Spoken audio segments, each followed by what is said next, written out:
এই পুজো এবছরের বিশেষ আকর্ষণ থাকছে গঙ্গা আরতি। আপনারা বেনারসে যেরকম দেখেন যে গঙ্গা আরতি হচ্ছে, ওইখানে যে একটি টিম আমরা নিয়ে আসছি। প্রত্যেক দিনই সন্ধ্যের থেকে রাত্রি 11টা পর্যন্ত গঙ্গা আরতি হবে, এবং সেটা লাইভ সব দর্শকই উপভোগ করতে পারবেন। গঙ্গা আরতিটা বেনারস থেকে একজন টিম আনা হচ্ছে, ওনারা থাকবেন গঙ্গা আরতি করার জন্য। এর মধ্যে থাকছে আপনার পুরোটাই শিবের উপরে থিম। এবছর আমরা রাখছি নীলকণ্ঠ ধাম। এটা গুজরাটে অবস্থিত, সেই আদলেই মন্দির তৈরি করা হচ্ছে। আমরা প্রত্যেক বছরই মানুষকে নতুন নতুন কোনো জিনিস উপহার দিয়ে থাকি প্যান্ডেলে। এবছর আমরা এটা নিয়ে এসেছি।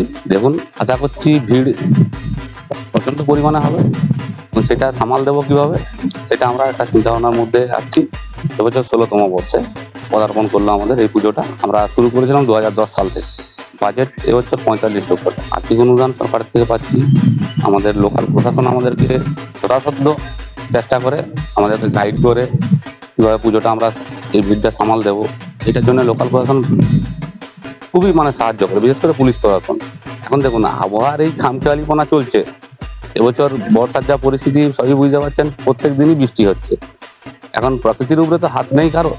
প্রকৃতির যদি বৃষ্টি নামায়, সেক্ষেত্রে আমাদের একটু ভিড় সামালতে কষ্ট হবে। আমাদের পুজো এবছর 16তম বর্ষে পড়েছে।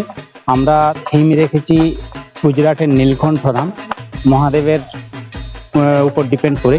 মহাদেব যেহেতু আমাদের দেবতাদের সর্বশ্রেষ্ঠ দেবতা বলে আমরা হিন্দুরা মানি, সেই জন্যই আমরা এই থিমটা রেখেছি এবছর। আমাদের পুজো বিগত 4 বছর ধরে আমরা প্রথম হয়ে আসছি জেলা। তো এই বছরও আমরা আশা করছি যে আমরা সেই স্থানটাই ধরে রাখতে পারবো। প্লাস হচ্ছে এখানে তো জনসমাগম প্রচুর হয়। এই আমাদের ডিস্ট্রিক্ট ছাড়াও বাইরের ডিস্ট্রিক্ট বাঁকুড়া, পাশে হুগলি, প্রত্যেকটা ডিস্ট্রিক্ট থেকেই মানুষজন আসেন এবং প্রচণ্ড লাইন পড়ে। আশা করছি ওর মধ্যে তো হবে না, আরও কিছু বেড়ে যেতেও পারে। তবে এই বাজেট নিয়ে আমরা নেমেছি, দেখা যাক কত দূর।